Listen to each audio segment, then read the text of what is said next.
exposition quadrant, which they warp into every episode. I'm like, you guys are wasting like 3 good minutes on this shit. We get it. Exposition quadrant.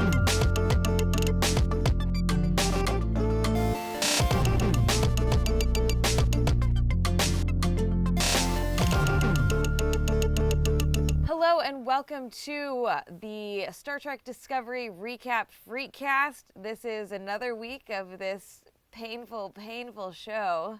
I'm Anita and I'm joined by Ebony Astor. Hey.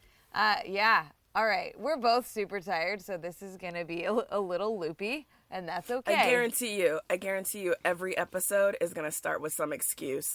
Every episode, I know. Yeah. Well, you know, I find this show exhausting.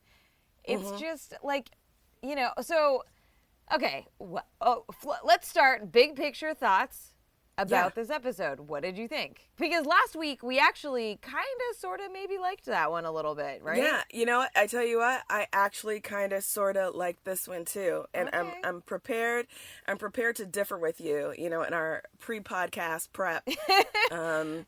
You indicated that you were like bored to tears by this one. This one, regardless of whether it felt like, you know, Trek in quotation marks to me, I found it a relatively entertaining hour of television.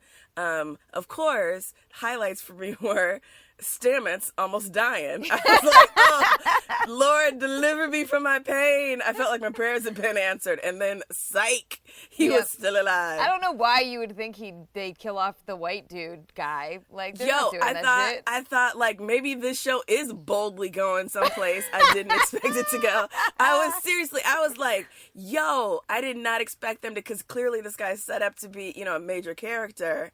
Boom. We lost Captain Giorgio. Maybe we're going to lose this turd. But no. He survived to the end. Only to find out he and Dr. Culber are life partners. And I was like, Wilson Cruz, there's got to be someone else in that crew of 134 people who's A, hotter, B, not a fucking tool. That's fair. But whatever. I don't want to tell anybody how to live their lives. Yeah. No, totally fair. Okay, I'll say this. I didn't hate it as much as I hated the first couple of episodes. I feel like maybe it is on par with the last episode in that this is sort of the level to which we could expect, where it's not the most excruciating thing to watch ever. There's little pieces of... Put that on the poster. There's little pieces of stuff that you're like, yeah, I appreciate this perspective and I appreciate these conversations, but like, it's not good TV. You know, like, it's not blowing my mind. And so, you know, Carolyn and I were doing the Halt and Catch Fire podcast recaps, and we just finished it. Like, the whole series working just with ended. Carolyn, dropping names. And, you know, that's a show that we really, really love. And I think that there's some tension for me in terms of, you know, having to spend the time watching these shows and thinking about what to say with them when they're so vastly different, and like the back-to-backness of these. I record both of these podcasts on Sundays, and so one of them gives me so much to talk about and so many characters that I'm into, and this one I'm just like, it's a slog. Like, it's not like we don't have stuff to talk about, but I still don't really give a shit about any of these characters.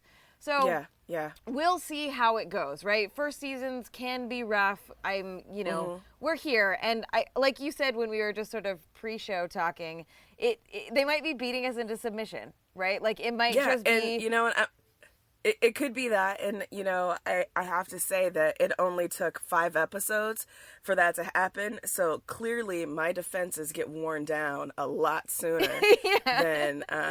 But I think it's partially because it's Trek, right? Like...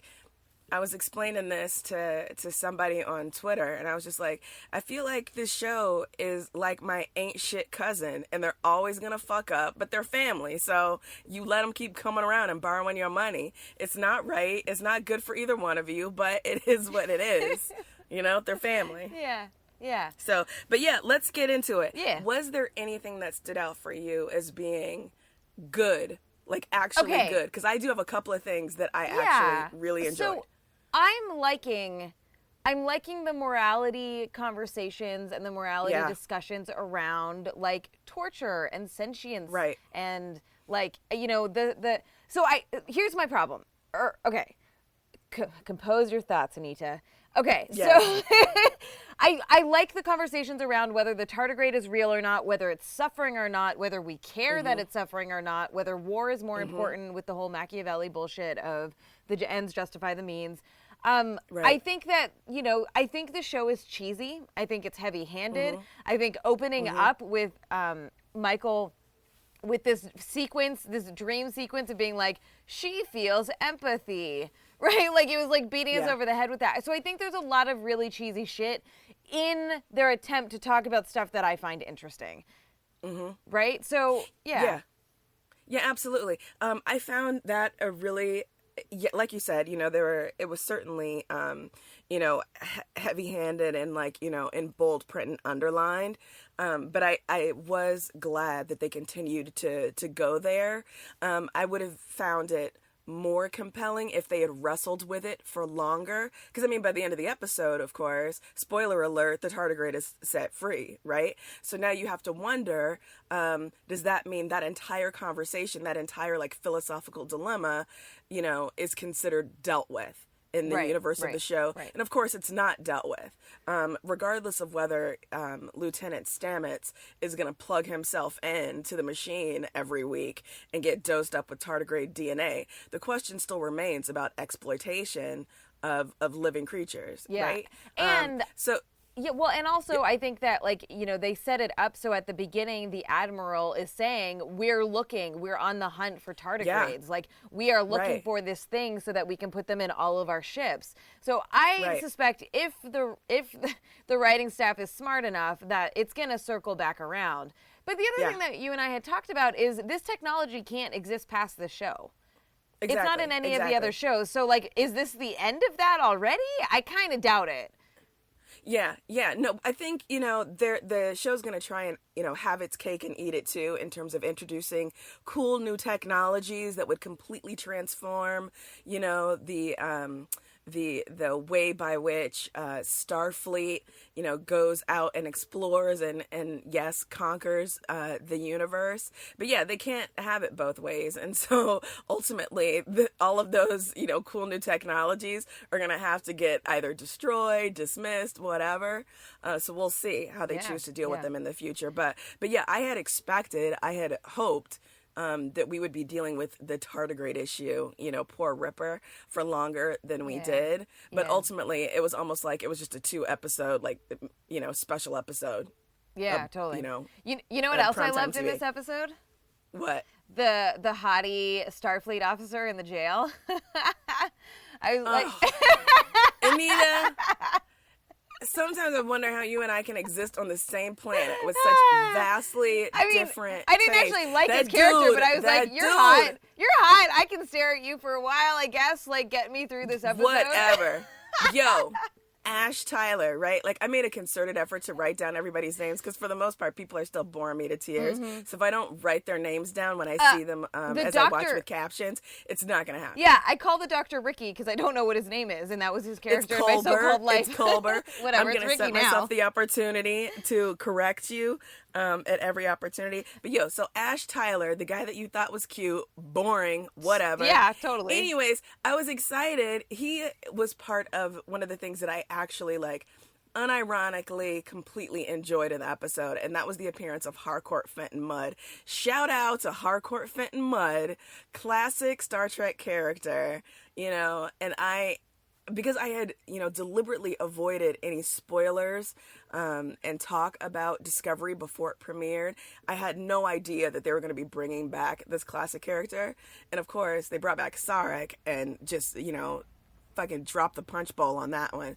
But I really loved Rainn Wilson's version of Harvey Mudd on this. Like, I just thought it was funny. I thought it was thoughtful. I thought, it was puckish and mischievous. It's certainly a darker version of Mudd than we're used to seeing, but I was completely on board for it. And also, I love that he's the voice of, like, not to put too fine a point on it, but like anti-colonialism and anti-capitalism, right? Because he's like, no, you fucking created this problem, you and Starfleet, when you decided you were going to be fucking space cowboys and go out and, explore the known galaxy. Well, hello, what if there are people who don't want to meet you at their front door? Yeah. Well, you know? but so, and the thing that sucks about it is that we are against him. It's been set up. So like that statement I thought was really great. And I was just like, yeah, you're not wrong, dude.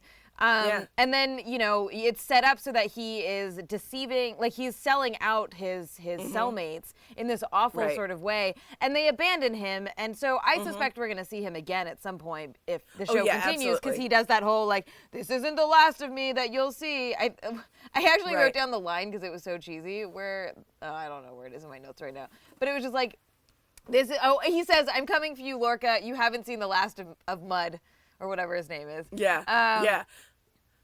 No, and that's totally of a piece with his kind of melodrama in the original series, where we get to see him in a couple of just like classic episodes. So yeah, I absolutely love that. And you know, in the trailers when we saw Rainn Wilson and saw that he was going to be in, you know, this Klingon prison with Lorca, I had no idea he was going to be. So it was a really cool surprise for me.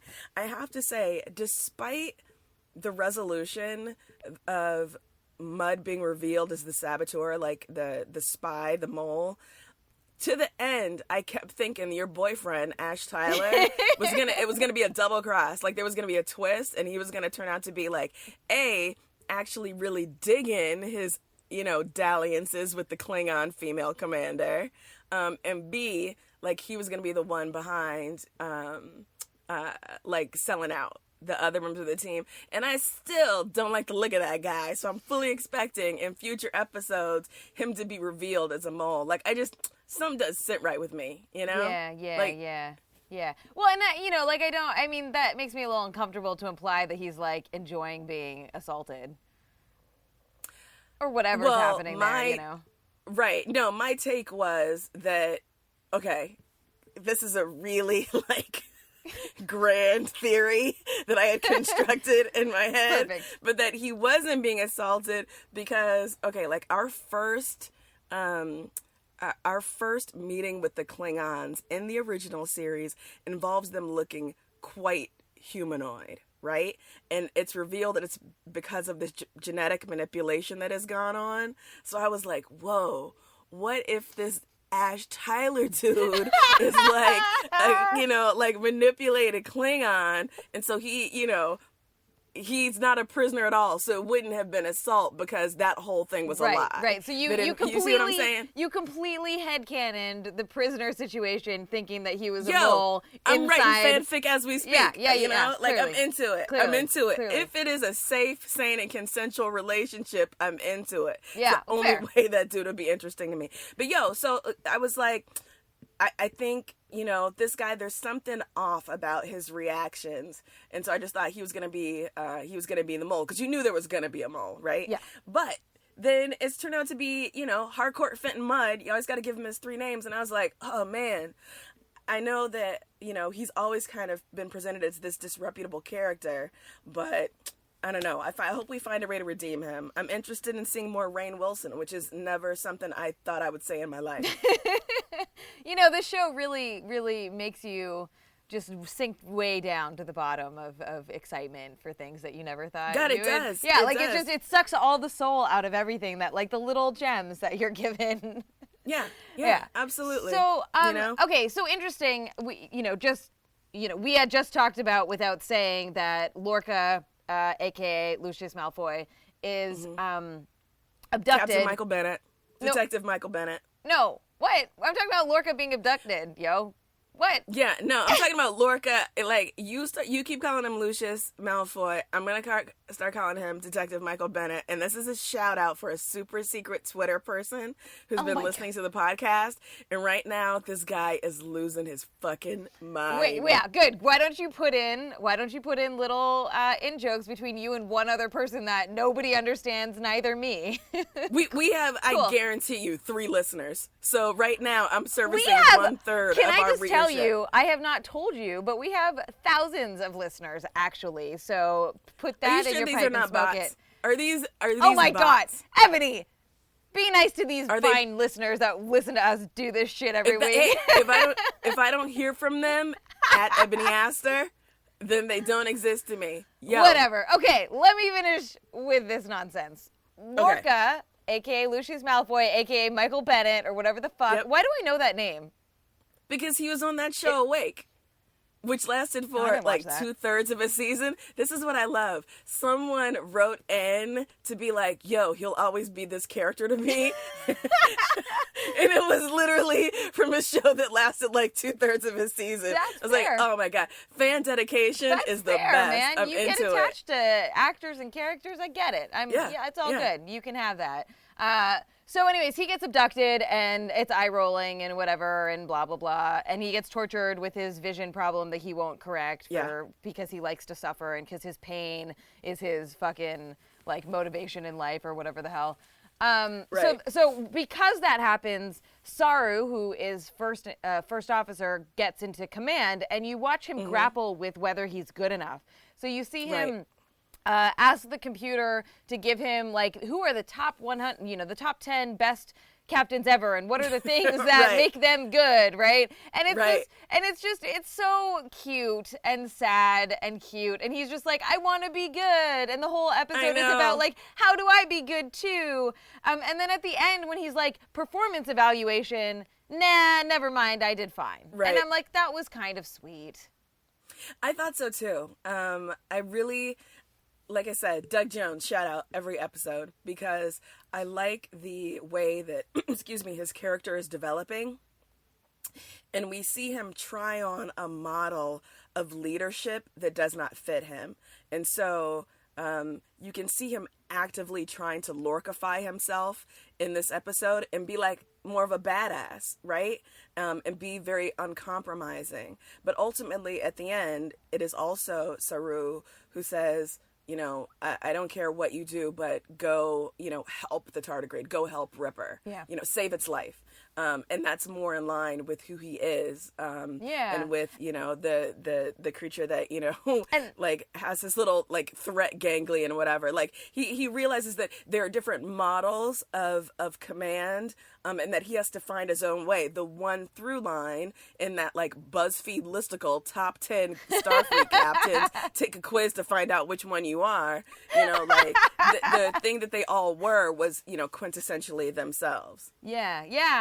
And that's why that conversation at the end with Burnham was, you took away my opportunity to learn from Giorgio. Yeah. Or Giorgio. Yeah, that's her name. Fucking names in the show. I don't remember any of them. Yeah, and like, and actually, she gave him the telescope. What? She gave him the telescope that I didn't even see get delivered. I literally, I wrote in my notes, I wonder if Ebony saw the goddamn fucking telescope this time, or if it was just like phased out of your vision. In a way, like I was watching this episode, and I know that this is contrary to like the reality of actually producing a show, distributing a show, airing a show, etc. But in some ways, I feel like they're talking specifically to me, because I had mentioned in the last podcast how I had totally missed seeing the telescope. So of course they open with that, and they're like, "All right, are you paying attention now?" In the last podcast, I was like, who the fuck are these crew members? Are we even going to ever get to learn their names? And then in this episode, there's too many names. Like, we learn everyone's name. I feel like someone is like, oh, you think you got a problem? Fucking deal with this, you dummy. And they're speaking directly to me. So the fact that everything is just like, the exposition is out of control and is just like beating us over the head is because of you. We can blame you for that. Yeah, but I did not ask for exposition. Someone else asked for that, No, exposition quadrant, which they warp into every episode. I'm like, you guys are wasting like 3 good minutes on this shit. We get it. Exposition quadrant. It's ridiculous. It's really good. Okay, let's talk about Tilly. Because, okay, so this is a genuinely sincere question, and this is not at all, like, making fun of the actor or anything like that. She has a lot of acne. And I'm wondering, because actors and, like, are usually very not that, right? Like, it's very intentional, or it's edited out, like, not that this has the budget for that. But, like, there's something around that I feel like is part of her character, as opposed to just, like, a thing that happens to people. Like, for example, the giant zit I have on my chin today. Oh man, and this is why we need like behind the scenes video of us recording podcasts in our respective closets. I don't actually get breakout very often, and so I've had this one. I'm like, what the fuck listen, is it? I don't get breakouts very often. I know, Whatever. shut up. Is this a shitty Dove ad? Okay, here are my thoughts about Tilly and about the wonders of like high definition recording. I think we're seeing it more. You know, like obviously Burnham is blessed with like naturally beautiful skin, right? But yeah, I think, you know, like Tilly, she's certainly not homely. I think she's actually a very beautiful woman, but she's not like, you know, conventionally like supermodel attractive in the way that is often, you know, like the crew of a starship on these shows. But I think, you know, she's very like God, I don't even know how to say this without sounding like I'm shitting on her, and I'm not. But she's like everyday pretty. She's beautiful in a way that's more approachable. And so, yeah, I think like the imperfections of her skin, the fact that we hear her, you know, lightly snoring, which was adorable in that one little scene, the fact that she's not like super skinny, you know, all is meant to make her more real, and I appreciated that effort. Like, I don't think it's meant as a way to, like, I'm just wondering if it's actually intentional. Like, I'm just wondering if that is an intentional, or even if it was put on her some way. But, so, like, I appreciate all that stuff, too. You know, I think we did talk about previously about how, like, using her being neuroatypical. Thank you. As like a weird device to counter or to like feed off of Michael, right? To like help with Michael's development. And, like, it was just, it felt really exploitative to me. Right. And I still don't know where I land with that because, you know, she's kind of charming in this way, right? Like she's growing on me a little bit, and she's like, I love feeling feelings, and like I think I goughed out loud, but I was like, but yeah, like I kind of like that, like that's kind of cute. But she's also so utterly sincere. But she's also there to give us exposition, right? Like when they find Stamets' body. And she says, I think he injected himself with the fucking tardigrade DNA. After you're like, no shit. Like, yeah, like he clearly injected himself with Ripper's DNA. It was totally unnecessary to say that. And so I feel like, you know, she's just kind of there to do that. And that, you know, maybe she'll have her very special own episode with her own, you know, whatever, but... Oh, yeah, no, that's definitely coming. We're definitely going to get a peek back into Tilly's life. We're also going to get a very special episode where she's allowed to be very brave and heroic, and I'm into it. I'm fully on board with Tilly. Mark that down in your scrapbooks, listeners. I'm fully on board with Tilly. There's nothing about her that I dislike. If there's anything that I am still, you know, ambivalent about, it's that, yes, you know, during her introduction to us, you know, I was worried that, yeah, like you said, you know, her fact of life as a neuroatypical person trying to navigate and negotiate the social hierarchies of this starship, I felt like it might be exploitative, you know, and also might be kind of like flat and one-dimensional. But I think that what we're getting to this point is pretty interesting. And yeah, I think, you know, she's probably there as a voice and as a tool for, like, Michael Burnham to continue to, you know, express her emotions and have the freedom and permission to explore them honestly. But whatever, I think they're going to have a great, you know, friendship on board. I'm into it. So that I do experience some human emotion, Anita. I feel like they're trying to do this might be a stretch, but my favorite Star Trek show, Voyager, has brings on 10 of 9 of 10. Oh my God. 7 of 9. 7 of 9. 7 of 9. Clearly my favorite show. I like that show. Yeah, I just don't know anything. 7 of 9, and so one, she's obviously there for fan service, and like that actor unfortunately just shows up on shows as like this fan servicey thing all the time, which drives me nuts. But one of the things that I think was actually interesting about it was the relationship between Janeway and Seven in terms of like learning how to be human again. And I feel like there's might be this weird like parallel maybe with Tilly and Burnham, like you were just saying, that like it's because Burnham is so tough, like just so like what's the word that you used last week to describe her? Like wooden almost. Was that the word you used? Like she's very. God, I don't remember.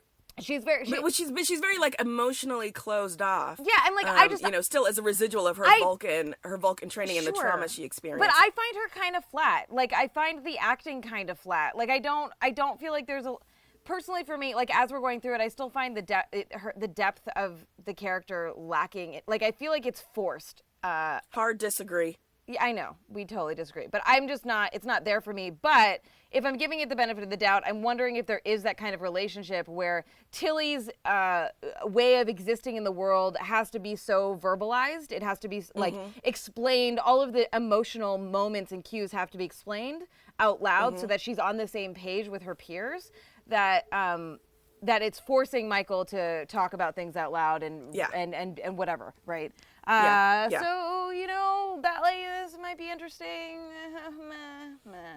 I think it's going to be. I'm like, if my optimism meter was at a, like, it had been -7, but then after last week's episode was at a solid 3.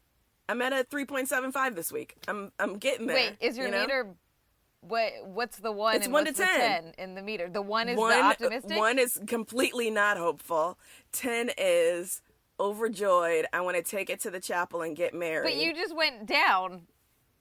No, it was a 3, and now it's a 3.75. Oh. I'm saying at the very beginning it was a -7. Dude, Ebony, I have had like no sleep all weekend. I just these basic numbers just don't make sense to me. Listeners, all 3 of you. I am Ebony, 3 we have hours more than 3 behind listeners. I am 3 hours behind Anita, and yet I am fresh. You are fresh. I am articulate. I have a theme song in my holster, ready to go. Wow. Just kidding, I don't. Oh, damn. I was so excited. I know, but okay. the thing is, I like to compose those in the moment. Fair. Can we talk about hair real quick? Yeah, we can. Because I want to make sure that I get my... Yeah, I want to make sure that folks get the vital hair news from me. Okay, so at first glance, I was like, yo, Burnham's hair, still looking good, still looking moisturized. It's looking more sculptural than it has been, less like, defined, distinct curls. I'm into it, right? But then, as we got a close-up, it started to not sit right with me, and I was like, is something going on here? I feel like it might be the world's most bomb natural lace front. I'm going to be doing further research on this week to week, people. I will present my findings because they can't pull the wool over our eyes. They can't keep sweeping this under the rug. I'm going to find out what's going on. But I also thought it was interesting in that scene where, and this is related, where Lorca is getting bossed around by the Admiral, and she's like, yo, you can't just be flinging hither and yon, like, we're gonna rein you in, right? There was a black Vulcan in there, and he had a shaved head, which I was like, exactly. Clearly, there's a kind of like Vulcan hair model that everybody is choosing, to use. But there are other options. We had Tuvok as well with his natural hair. There was no reason for Burnham to show up with that bootleg, off-brand, generic dollar store Vulcan wig at the beginning. There are other Vulcan options for Vulcans of the African diaspora to employ. Get it together. But this goes into the fact that like a lot of these shows, especially like CBS and this isn't even a CBS thing, right? This is like a network thing in general. That like they don't trust their viewers. They don't think we're smart enough. And so they already said she went to a Vulcan school. Like they don't have to put this fucking thing on her head to make her look like that, right? So exactly. It's just frustrating. That moment too with the Admiral, like so there's a couple of interesting things that are set up for this episode in here where the Admiral is like, Lorca actually says, are you uncomfortable with the power I've been given, Admiral? Yeah. My ship, my way. Because she's saying she doesn't like Burnham on the ship. A lot of people think that justice isn't being served. I think the Admiral is, and Starfleet in general, is sort of questioning, are questioning Lucius's ways in terms of like being super warmongering. They're telling him to step back. So now he gets abducted, and next episode they're going to be like, they're going to fucking change their tune or whatever because stakes got higher or what have you, I'm sure. But there is a moment at least where you're like, oh, Starfleet isn't totally on board with this shit. Like Lorca is kind of I actually rogue. read that a different way. I read that a different way. Not that Starfleet was questioning or trying to rein his militaristic tendencies. It's that now that the wisdom and the efficacy of his tactics have been proven, they want to deploy them more wide scale. Yes. And so they You're can't right. have him acting, in kind of a lone gun kind of way. And so it was a moment where I was like, it's like when they were saying with the tardigrades, like there's an active hunt for more of these creatures, and you're just like, oh no, like rippers, wherever you are in your mushroom gardens, you gotta run away because Starfleet is coming for you. You're absolutely right. Yeah. I how did you feel about the peek into Lorca's motivations in his past? So he's lost his last command, the Baron, I believe during the Battle of the Binaries? Yeah. I was kind of Isn't Battle of the Binaries the one that we watched in the first season, the first episode? Yeah, so that was like 7 months apparently. So that the Hottie that. Tyler was on the ship with Burnham and Giorgio then, because he was captured. No, he was on a different ship. Okay. The Jaeger, I think, is what he said. Okay. But so anyway, Malfoy, Detective Bennett, lost his last command because, and I was intrigued. I won't say that I was pleased, but I was intrigued by this peek into his motivation. And yeah, it's very much like, and this is what they do with any kind of like heroic male character, or even anti-heroic male character, whereby like past trauma of others is perceived as be like this galvanizing force in their lives, and usually it's like the death or sexual assault of a woman in their life, right? Yep. But it can also be like murder, mayhem, etc. So anyway, so we see that peek into him, but then we find out that the reason why his crew is dead is because like he blew them up. Yeah. And it wasn't entirely clear what went down, but he's like, I wanted to save them from the death and the slow torture that they would get on the Klingon homeworld. And it just sounded real unhinged to me as reason for blowing up your crew. It sounded straight up cult Because he leader. literally just got off the ship in one episode, like within a matter of hours, right? Like it did not seem like days had passed. It seemed genuinely, sincerely like a couple hours. So like that justification, while you literally just got off the ship with one other guy that was like just half beaten up. What? What I was thinking in this moment too was that they gave motivation for Burnham to be all like, fuck the Klingons, they'd killed my family, and like all the weirdly racist, bigoted shit that she was saying at the beginning that we were questioning. And so now he has a relatively similar motivation of, I endured this horrible thing at the hands of the Klingons. I had to make this huge sacrifice that weighs on me, right? Because he's like self-absorbed and doesn't. It's totally loony. It is. and so yeah, I think we are supposed to see him, like I think the general audience is supposed to see him as a little bit off kilter, right? And if you're, and maybe this is one of those things where it's like, if you're not already reading that into that particular story should help you see the direction that they want you to view him through, or the lens they want you to view him through. Which, yeah, absolutely. Like, I don't think that the show was encouraging us to think like, whoo, thank God he blew up his crew and saved them from a fate worse than death. I think it was, suggesting like, hey, maybe if you have been completely on board with this guy's behavior to this point, maybe stop and pull back and question why he is the way he is, because maybe there's some shit going on there that's not entirely A-okay. Yeah. All right, CBS viewer, just wait a minute, check it out, open your mind. I think this is something we said in our last episode, that there appear to be maybe some kind of like progressive voices or impulses that occasionally like resist the binding of CBS programming and like bust through. Yeah, that's the hope. I will also just add my weekly, I'm back to Paul is a annoying tool. I'm back. Yep. I'm back with you on that. And so I'm here. Thanks. Welcome me back. I was Thank you. so I don't want him to be with Culber. Can we talk about the mirror? I'm happy that we're getting... What? Can we talk about that mirror at the end?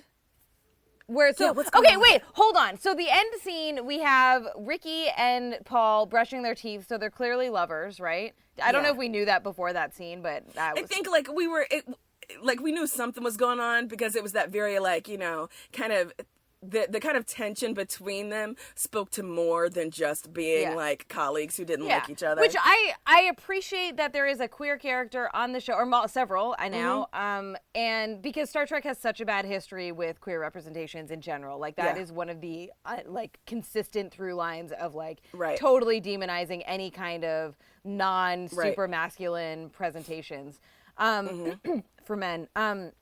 But so first of all, you know what? Future toothbrushes are black. Just so you know, you brush your teeth with the same fucking type of toothbrush, except they're black, and therefore it's the future. It's like the shiny blankets. Like blankets are shiny, and therefore it's the future. What the fuck? Come on, think of something different. Anyways, it's this moment where they're like caring for each other, and it's sweet and whatever. I mean, Paul's annoying, but it's, if you can erase him from the scene, it's sweet. Right. But so then... Ricky walks away, and then his reflection is in the mirror, and then he finally walks away like, a couple seconds later. So clearly there's some residue and something happening that has sustained through his injecting himself with the tardigrade DNA. And I was like, but what? Like, I was like, I know you're just like dropping a little hint, but I was legitimately, did you split personality? Like, is there a split? Is there like... I don't know. I didn't understand it. I'm hoping that what we get is a split into like evil Stamets and even more evil Stamets wreaking havoc on the ship, because that might be the only way that I can sustain interest in him for longer than 10 seconds. I honestly, Anita, I'm being completely honest with you. I had a moment where I was reckoning with my hatred of that character when I thought he was dead. And I was like, whoa, you know what? I misjudged this guy. Maybe he deserves some of my honor and respect. And then he came back to life. And you're like, fuck that guy. So mad. I was so mad. I can't even tell you. Like, I think I had to pause the showing for a bit. It was just like, take a couple deep breaths. This fucking guy. He can't even die right. Oh. Upset. All right. On that note, why don't you give us the song for the week? Okay. Discovery. I've discovered that I don't hate you quite as much as I thought. Yeah. Yay! Yay! Woo. All right, y'all. Thank you for joining us for another week of this messy show. I am now actually on Twitter, so you can at me at Anita Sarkeesian if you feel Don't so be a inclined. jerk. But you can only at me. Here are the rules, because clearly I can control the rules of Twitter. No, I can't. That's actually a conspiracy theory, so let's just like nip that in the bud right quick. Right. That you have to send me nice things or neutral things. Just don't send me mean things. How about that? Yeah. Like, if you want me to die, cool. You don't need to tell me. Keep it to yourself. Yeah. Just, nice things. And if you want to send me kitten gifts, all day. I'll take your kitten gifts all day long. So, Ebony is at Ebony Astor, and you can hit me up. I was about to be like, you can exist. send mean things to her, but no, don't do that either, because that's not nice. Don't do that. But send also Ebony recognize that I have no time for any kind of malarkey on Twitter. So, I'll ban you with a quickness. I'll block that shit. Man, I just opened this account. It hasn't even been a week, and it's just the most shit fire, dumpster fire storm nonsense. I'm just like, man, Twitter, some things never change. So, it would be really nice to get some nice things in my mentions, because right now it's it's just a mess. But you can also add us at FemFreak, where everybody is at, and, blah, blah, blah. We have this episode up. There's an RSS feed. We have it up on Google Play. We will have it up on that other one with an S, whose name I can't remember right now. Stitcher should be up soon. And iTunes is a fucking nightmare to navigate, so that'll happen at some point as well. So we are slowly going to get this to a place where you can actually subscribe to it and get it every Monday. Yeah. Thanks for joining us. You can access all of our videos and articles and podcasts at feministfrequency.com. We love you. Not. I don't. Whatever. You think that you think there's only two of them. At most, I have a tentative affection. I see the thousands of you that are hanging out with us. So thank you. We'll see you next week.